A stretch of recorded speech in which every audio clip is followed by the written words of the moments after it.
Саламатсыздар урматтуу телекөрүүчүлөр. Биздин маегибиз бүгүн акыркы кезде коомубузда терс көрүнүш катары кабыл алынып жаткан жаш балдарга, жаш жеткенчектерге зордук зомбулук күч алды. Аны болтурбоо максатында жана алдын алуу иштери кандай жүрүп жатат? Бул багытта Кыргыз Республикасынын вице-премьер-министри Алтынай Өмүрбекова айтып бермекчи. Саламатсызбы, Алтынай Сейитбековна? Акыркы кездери коомубузда балдарга катаал мамиле жасоо жана аларга зомбулук көрсөтүү учурлары чыгып жатат. Элибиздин менталитетине жат мындай көрүнүштүн жайылып жатканына кандай себептер бар? Бул мен ойлоп атам, өзү негизи бул абдан мындай көп секторалдуу маселе да.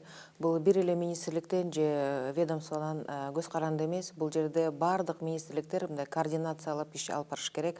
Анан мен ойлоп атам, ошол акыркы күндөрү болгон окуялар бул дагы кандайдыр бир ошол координациянын мындай жакшы бир деңгээлде болбогонун дагы көрсөтүп атат да. Анан албетте социалдык маселелердин болушу, ошол эле биздин жарандар миграцияга кетүү маселелер дагы ал жерде бар. Анан себептер абдан көп. Бирок эң негизги бүгүнкү күнү ошол өкмөт тарабынан алдын алуу иштерин аткарып, ошол жанагы бекитилген документтерди мындай толук кандуу иштешине шарттарды түзүү. Бүгүнкү күнү эң негизги документ бул 2018 жана 28 жылдарга чейин программа өкмөт тарабынан бекитилген ошол калкты социалдык коргоо жана балдарды коргоо программасы. Ошонун алкагында биз бүгүн иш алып барып атабыз. Учурда өкмөт тарабынан балдарга орой мамиледен жана зордук зомбулуктан коргоо максатында кандай натыйжалуу иш-аракеттер жасалып жатат? Премьер-министрдин тапшырмасынын негизинде ар бир мамлекеттик администрациянын башчысы, мындайча айтканда аким, шаарлардын мэрлери, алар болсо ошол жеке мындай персоналдуу түрдө жоопкерчилик ошол штабтардын жумушун алып барсын деген тапшырма болгон. Азыр ар бир областта ошондой штабтар иштеп жатышат. Ал штабтардын негизги жумушу ар бир үйдү кыдырып чыгуу.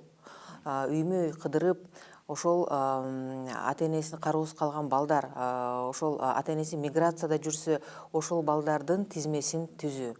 Ал болсо биз ойлоп атабыз, ошол 2019 жылдын бир эң эле кеч болгону апрель-май деп атабыз, ошол электрондук базаны түзүү. Ал электрондук базага Ички иштер министрлигинин адистери, билим берүү тармагы, социалдык коргоо министрлиги и саламаттык сактоо министрлиги, эң негизги ошол 4 министрлик ошол база менен пайдаланышат. Ар бирөөсү ошол базага мындайча айтканда доступ болот. Ар бирөөсү ошол маалыматты, алган маалыматты, көргөн эмелерди жазып турса, онлайн бүт көрүнүп турат. Биз ойлойбуз, ошолор дагы мындай жакшы бир кадамдар го деп. Анан эң негизгиси азыр өкмөт тарабынан 2 маселе каралып атат. Бул ошол акыркы окуяларды эске алуу менен социалдык өнүктүрүү министрлигинин структурасында балдарды коргоо департаментин түзүү. Бул ошондой департамент мурун болчу, бирок ар кандай реорганизациялар, оптимизациялар негизинде жоюлуп, жалпысынан башкармалык, үй бүлөлүк башкармалык деген бир структура бар. Биз ойлоп атабыз, ошол өзгөчө балдарга бөлүнгөн бир коргоо департаменти болуш керек го деп. Анан ошол департаменттен кээ бир ыйгарым-укуктарды өз алдынча башкаруу деңгээлге түшүрүү. Мындай мыйзам жол берет ага, делегирование полномочий. Ошол аркылуу берсек, ар бир ошол 453 айыл өкмөтүбүздө бир 2ден ошол үй бүлө социалдык гана маселелер менен иштеген адистер болсо, мен ойлойм абдан чоң жылыш болот. Анткени бүгүн айыл өкмөттө штаттык бирдиктер атайын жок. Анткени бул аларга мындайча айтканда несвойственный функция деп коет. Анан ошондой адистердин жоктугу дагы өзүнүн мындай терс кесепетин көрсөтүп жатат. Ошондой адистер болсо, алар жанагы мен айткан планда көрсөтүлгөн иш-чаралардын баарын тең ошол жергиликтүү деңгээлде эң биринчи тепкич болуп алып барылат. Акыркы күндөрдө балдарга карата ошондой ырайымсыз мамиле, зордук зомбулук болгон учурларды эске алып, биз болсо бүгүнкү күнү мындай өзгөчө план түздүк. Мындайча айтканда 2019-20 жылдарга бул именно ошол 2 жылдар аралыгында иш планы ошол балдарга карата ошондой жанагындай мамилени алдын ала иш-чараларды көрүү. Биз бул иш планыбызды өкмөттүн бүт мамлекеттик органдары менен кошо, ошол эле бейөкмөт уюмдар менен кошо, коомчулук менен талкуулап 25 январга чейин мөөнөт койдук. Бардык органдар болобу коомчулук тарабынан дагы кандай сунуштар болсо ошолорду камтып, ушул 1 февралга чейин бул документти бекитүү иш аракеттери каралып атат. Ал жерде эң негизги бөлүгү ошол алдын ала профилактикалык чаралар жана чоң бир мындай мамлекеттик десек дагы болот, информациялык, маалыматтык кампанияны жүргүзүү. Ушул маселеге бүгүнкү күнү ошо балдарга караткан мамиле боюнча бардыгыбыз тең мындай мен ойлойм жапатырмак иш алып барсак, бир жыйынтык, жакшы жыйынтыктар болот го дейбиз. Бейөкмөт уюмдар, эл аралык уюмдар жана биздин жалпы активисттер менен жолугушууда алар дагы айтты, биз балким кайсы бир маселелер боюнча пикирибиз келишпесе дагы, ушул балдарды коргоо маселесинде биз даярбыз деди. Алар дагы өкмөткө дагы жардам берип, бул жалаң гана өкмөттүн иши дебей, биз дагы ошол активдүү катышалык деп. Анан алар дагы абдан көп жакшы сунуштарын берди. Анан ошол эле сунуштарда алар жалаң эле сунуш бербей, уже практикалык түрдө дагы жардамдарды көрсөтүп жатышат. Мисалы үчүн бир бейөкмөт уюм өзүнүн жанагы социалдык роликтерин даярдап, телевидение аркылуу чагылдырып бергиле деген роликтерди берди. Ошондо биз ойлоп атабыз бир 5-6 ролик жасоо боюнча. Анан ар бир ошол коомдук жайларда болобу, чоң бир мындай маркеттерде болобу, бардык жерде информациялык мындай бир стендтер болуш керек. Ошол эле жанагы 111 ишеним телефону боюнча мындай бир памятка катары, ошондой сиз болсо ошого мындай бир свидетель катары болуп калсаңар кайсы жерге кайрылыш керек, кандай чараларды көрүш керек деген ошондой бир иш-чараларды өткөрөлүк деп. Жанагы иш планын негизинде саламаттык сактоо министрлигине так тапшырма берилди. Бул болсо 7 жашка чейин балдардын баарын тең профилактикалык осмотр жасап чыгуу. Анткени мына балким кайсы бир үй бүлөдө зордук зомбулук болуп атат, балдарга ырайымсыз мамиле болуп атат, балдарды сабап атат. Биз болсо алар жөнүндө уже жанагындай трагедия болгондо билип атабыз. Анан мен ойлойм ошол ар бир дарыгерлер, педиатрлар азыр 1 айдын ичинде кыдырып чыгыш керек. Ошондо дагы балдарды мындай жанагы денесин карап чыгуу дагы ошол тапшырма берилген. Балким жанагындай көк ала учурлары болгондо оперативдүү түрдө жанагы чараларды көрүү боюнча. Жашоо шарты оор балдарды аныктоо, анын ичинде үймө үй кыдырып текшерүү, алар тууралуу маалымат базаны түзүү кандайча ишке ашырылат? Балдарды коргоо маселесинде эң негизги бул жерде мамлекет дегенде бул болсо бүт мамлекеттик органдар, ошол эле жергиликтүү органдар, анан албетте ата-энелер. Бул жерде мына ушул министрлик жоопту деп айтууга болбойт. Бул абдан мындай жанагы мен айтып кетпедимби, бир эң негизги маселе десек болот. Анан албетте мамлекет тарабынан бүт шарттар түзүлүш керек. Үй бүлөлүк институтту мындай коргоо жана түптөшкө ата-энелер бул жерде албетте мындай эң жооптуу десек ар бир балага ата-эне. Бирок азыркы жанагы жогорку кеңеш тарабынан демилгеленип аткан балдар кодексине өзгөртүүлөр, мен ойлойм ошо дагы мындай жанагы миграция маселесинде ошол балдарды калтырып, кароосуз калтырып кетип аткан учурларда кичине болсо дагы тартипке келтирет го деген ой. Ал жерде мындай бир жакшы өзгөртүүлөр каралып атат. Ар бир адам ошол миграцияга кетип аткан учурда кыска мөөнөткө кетсе, ошол мына туугандарына калтырганда дагы жөн эле жалпы бир туугандарына калтырып койбой, мына ушул киши деп персоналдуу түрдө доверение жазып кетет, ишеним кат нотариус аркылуу жазып, 6 айга чейинки мөөнөткө кетип аткан учурда ал болсо ошондой эле конкреттүү адамга опекунство бекитет. 6 айдан көбүрөөк мөөнөткө кетсе, мисалы үчүн ар бирөө билет да канча мөөнөткө кетип атам. Мен билем, мен 1 жылга кетип атсам, ошол сот аркылуу, мындайча айтканда, постоянное опекунство деп коет. Туруктуу түрдө алар болсо ошол конкреттүү адамга ошону таштап кетиш керек баланы. Анан ошол адам дагы ал болсо мындай жоопкерчилигин сезиш керек. Мен ошол баланы карай аламбы? мен ошого жооптуу боло аламбы депчи, ошого шарт түзүп бере аламбы деген. Аны ошол баардык механизмдер иштелип чыкса, мен ойлойм ар бир адам ошол баланы калтырып аткан учурда жакшы ойлонуп, жоопкерчиликти сезип кылат ошол иштерди. Бул көйгөй көбүн эсе мигрант болуп жүргөн жарандардын үй бүлөлөрүндө кездешкендиктен мындай үй бүлөлөрдү аныктоо жана алардын балдарына кам көрүүнү көзөмөлгө алуу ким жооптуу? Бул багытта жергиликтүү өз алдынча башкаруу органдары кандай иштерди алып барышат? Бул жерде кептин баары ушул механизмдерде болуп атат. Алар болсо, мисалы үчүн Молдовада, бул тажрыйба ошо Молдовада жакшы иштептир да.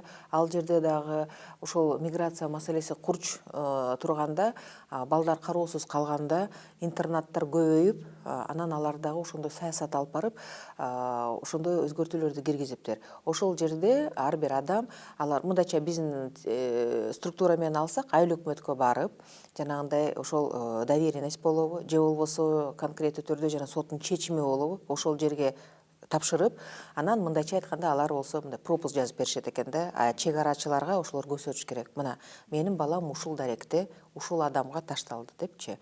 Ал жок болсо, мен туура түшүнсөм, ал кишини вообще мамлекеттен чыгарбайт экен. Баласын жанагындай жайгаштырбаса. Анан эми албетте бул механизмдерди иштеп чыгыш керек. Анткени бизде ошол эле Россия Федерациясына поезд аркылуу дагы кетишет, самолет аркылуу кетишет, машина аркылуу кетишет. Ошондуктан мен ойлойм, бул ушул жерде кабыл алынса, эң негизги ушул механизмдер болот, аларды иштеп чыгуу.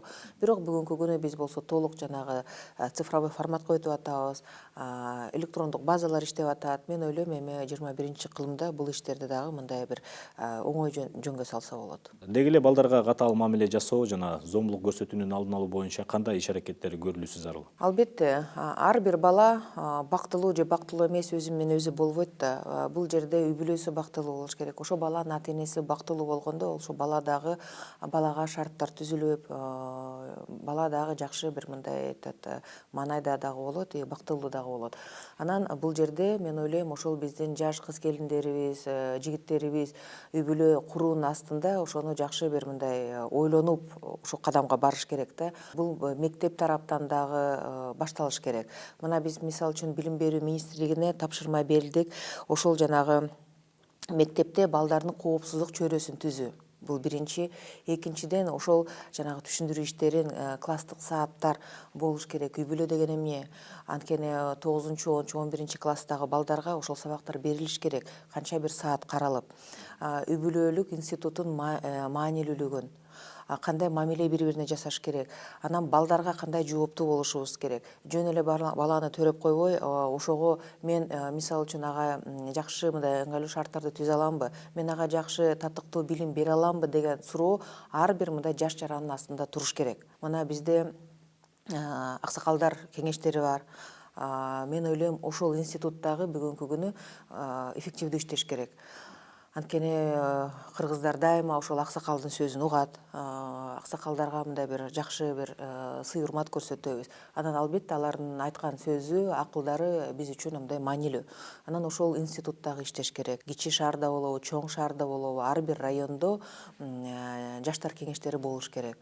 Ошол жергиликтүү маселелерди жаштар дагы карап, бири-бири менен сүйлөшүп, ой пикир алмашып, керек болсо жаштар парламенти болуш керек ар бир жерде. Ошо мен ойлойм, ошол жаштар бири-бирине айткан учурда бул мындай эффективдүүрөөк го дейбиз. Анан активдүү жаштар өзүнүн ошол замандаштары менен иш алып барыш керек го деген ойдобуз. Урматтуу телекөрүүчүлөр, биздин маегибиз соңуна чыкты. Көңүл бураңыздарга чоң рахмат.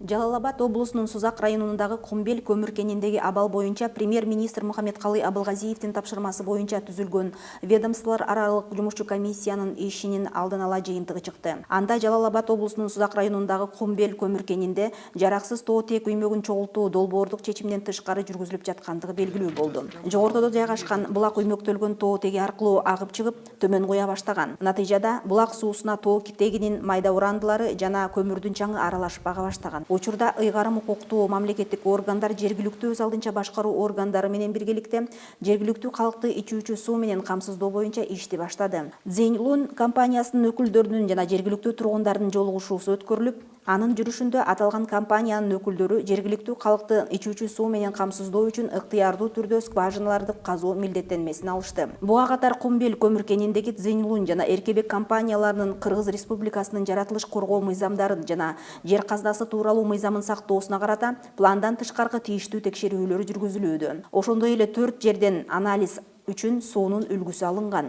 Мындан тышкары айлана чөйрөгө келтирилген зыянды эсептөө боюнча иш жүрүүдө. Ведомстволор аралык жумушчу комиссиянын ишинин жыйынтыгы боюнча Кумбел көмүр кенин мындан ары иштөөсү пайдаланышы боюнча тийиштүү сунуштар киргизилмекчи. Ошондой эле Цзиньлунь жана Эркебек коомдорунун дарегине карата Кыргыз Республикасынын жаратылыш коргоо мыйзамдарын бузгандыгы үчүн тийиштүү чаралар мындан тышкары Кыргыз өкмөтүнө караштуу экологиялык жана техникалык коопсуздук боюнча мамлекеттик инспекциянын кызматкерлерине карата жүктөлгөн милдеттерди тийиштүү аткарбагандыгы үчүн тартиптик мүнөздөгү чаралар кабыл алынат. Мындан тышкары ведомстволор аралык жумушчу комиссиянын чечимине ылайык 2019 жылдын 9-11 январында Кыргыз өкмөтүнө караштуу экологиялык жана техникалык коопсуздук боюнча мамлекеттик инспекциясы тарабынан Цзиньлунь жана башка компаниялардын экологиялык жана техникалык коопсуздукту сактоо жаатындагы иши пландан тышкаркы текшерүүдөн өткөрүлдү. Пландан тышкаркы текшерүүлөрдүн жана алынган суу үлгүлөрүн лабораториялык изилдөөдөн өткөрүү жыйынтыгы боюнча тиешелүү чаралар көрүлмөкчү.